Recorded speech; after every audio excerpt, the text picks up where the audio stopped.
बाज़ औक़ात मर्द बीवी के जायज़ हक़ पूरे नहीं करता और जो अखराजात हैं वो नहीं देता, तो इससे ख़ानदानों के दरमियान भी तफावत पैदा होता है और ज़ौजैन के दरमियान भी इख्तलाफ जन्म लेता है। अगर शौहर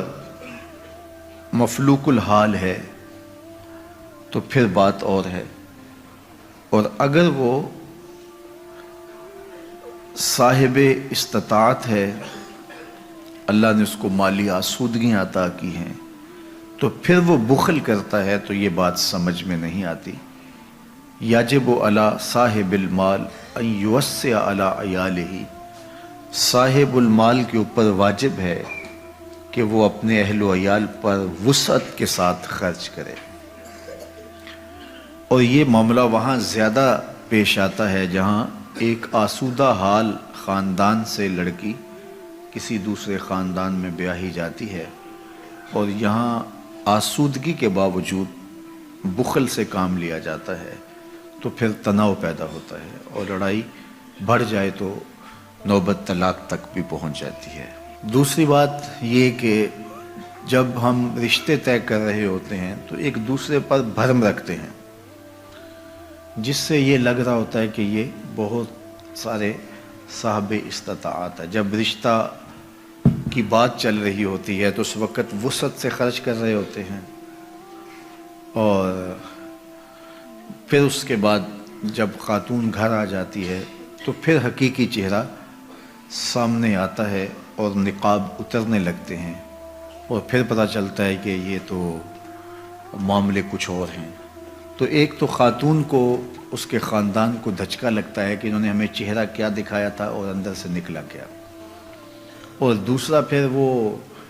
मज़ीद बुखल से जब काम लेते हैं तो फिर लड़ाई की नौबत आती है। तो मेरा ख़्याल है कि जब भी रिश्ता तय किया जाए तो सारी सूरत हाल फ़रीक़ैन के सामने होनी चाहिए, ताकि वो अपनी मर्ज़ी के मुताबिक फ़ैसला करें। और शरीयत ने जो हमें कुफ़ बराबरी का कहा है तो उसकी हिकमत भी यही है। जब ख़ानदान बराबर का होगा तो उसका निबाह होना मुमकिन है। दोनों के जब मुआशरती मुकाम में फ़र्क होगा तो अगर बीवी फ़ाइक है तो वो शौहर को ग़ुलाम बनाने की कोशिश में लग जाएगी और अपने माँ बाप की दौलत व सरवत की बुनियाद पर उसको नीचा दिखाने की कोशिश करेगी, और मर्द की फितरत में ये है नहीं है तो लड़ाई पैदा होगी। और अगर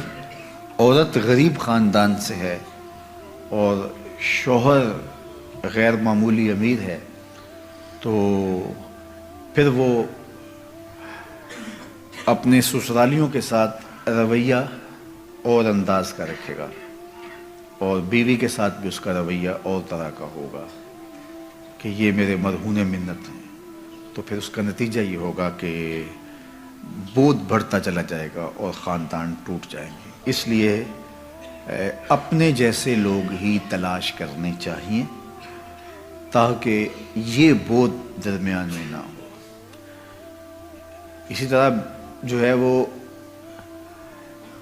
ख़ातून इंतहाई दीनदार है और जो लड़का है वो इंतहाई दुनियादार है, या इसके बरक्स कि लड़का इंतहाई दीनदार है और ख़ातून इंतहाई दुनियादार, तो फिर भी निभा नहीं होगा। ख़ातून की आरज़ू होगी कि मैं निकाब में रहूं, शरी पर्दे में रहूं, और शौहर कहेगा कि ये बेपर्दा हो कि मेरे दोस्तों के साथ मुलाकात करे, हम खाना खाने जाएं और हम पार्क में टहलें, और औरत का हया, उसकी शर्म माने होगी, तो इससे तनाव पैदा होगा। और इसी तरह इसके बरक्स कि औरत अगर जो है वो खुले डुले माहौल से आई है तो मर्द कभी नहीं चाहेगा कि मेरी औरत, मेरी बीवी जो है वो बेपर्दा रहे, और उसका तकाजा होगा कि मेरा शौहर मेरे साथ चले, हम घूमने भी जाएं, हम सैर भी करें और बेपर्दा भी रहें, और ये मामला फिर दोनों के दरमियान तनाव का सबब होगा। इसलिए कुफ़ में इन सारी चीज़ों का ख्याल रखा जाएगा। کہ ان کی مالی مطابقت بھی ہو، ان کی ذہنی مطابقت بھی ہو. شرعی اور ذہنی مطابقت ہوگی، تھوڑا بہت فرق جو ہے وہ پاٹ لیا جاتا ہے، لیکن جو زیادہ فرق ہوتے ہیں ان کو دور کرنا مشکل ہوتا ہے، اور یہ تناؤ کا، الجھاؤ کا سبب اور ذریعہ ہوتا ہے.